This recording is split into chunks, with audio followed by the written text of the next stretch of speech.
Когда Джейсон и Салли впервые привели своего глухого сына в зоопарк, они с нетерпением ждали его реакции. Но когда малыш остановился перед вольером со львами, лев сделал нечто неожиданное, что повергло всех в шок. Джейсон и Салли мечтали о ребенке с того момента, как познакомились. Им обоим было за 30, и они знали, что лучшего партнера для создания семьи им не найти. Они поженились вскоре после первого свидания и сразу же начали пытаться сделать так, чтобы Салли забеременела. Но быстро стало ясно, что это будет нелегко. Ожидание было мучительным, но после целого года попыток они наконец получили долгожданную новость. Они были в восторге от перспективы наконец-то родить ребенка, о котором молились все это время. Салли соблюдала все правила, чтобы ее беременность прошла успешно и была здоровой. Но она действительно боролась с этим. С момента зачатия и до родов она все время чувствовала сильную тошноту. Однако врачи не слишком беспокоились, поскольку говорили, что тошнота была совершенно естественной. По их словам, некоторым женщинам тяжело приходится во время беременности, вот и все. Однако, как только малыш родился, их мнение очень быстро изменилось. Сначала он казался достаточно здоровым, но всего через 6 недель стало ясно, что с ним что-то не так.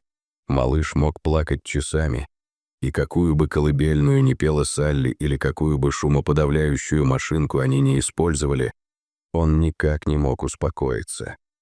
Он также не реагировал на громкие звуки, и в одном конкретном случае Салли наконец поняла, что не так с ее малышом. Ему было всего 7 недель от роду, и в доме шел ремонт. Она хотела взять ребенка с собой, чтобы спрятаться от шума, но в тот день ей пришлось остаться дома. Она приготовилась к тому, что у нее будет истеричный ребенок, который будет все время плакать из-за шума строительства, но истерик так и не произошло. Малышка спала так, словно вообще не слышала шума. В голове Салли зазвенели тревожные колокольчики.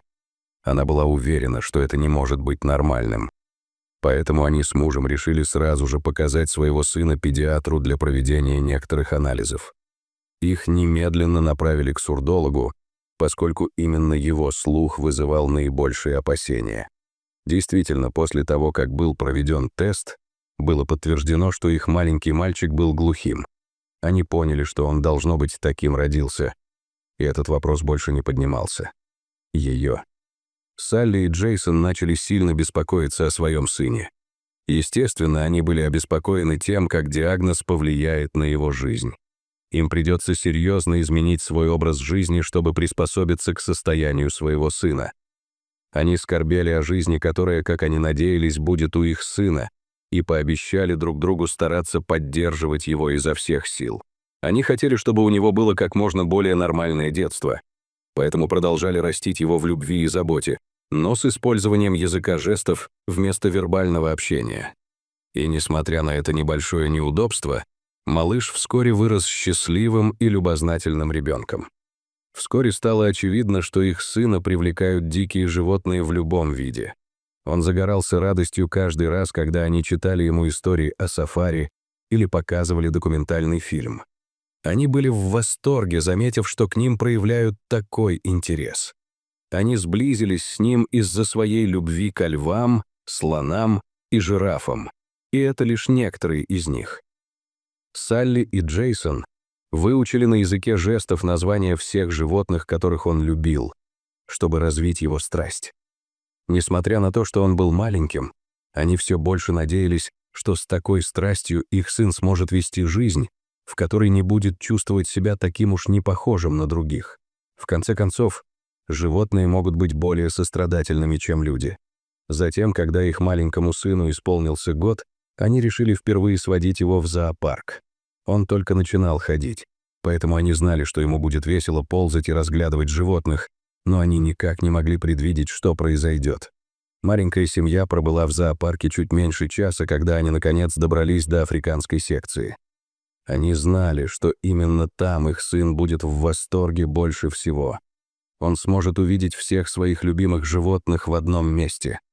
До сих пор он видел довольно много животных со всего мира.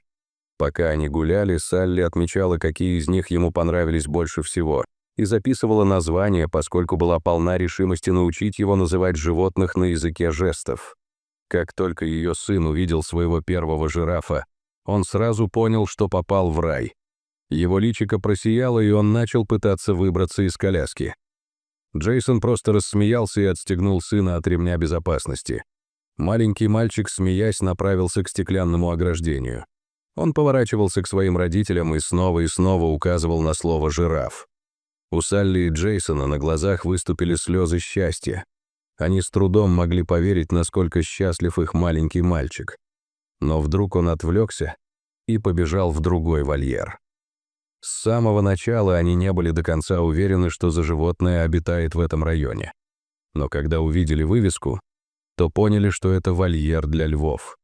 Их маленький малыш просто плюхнулся на землю за пределами вольера и уставился на свое отражение в стекле.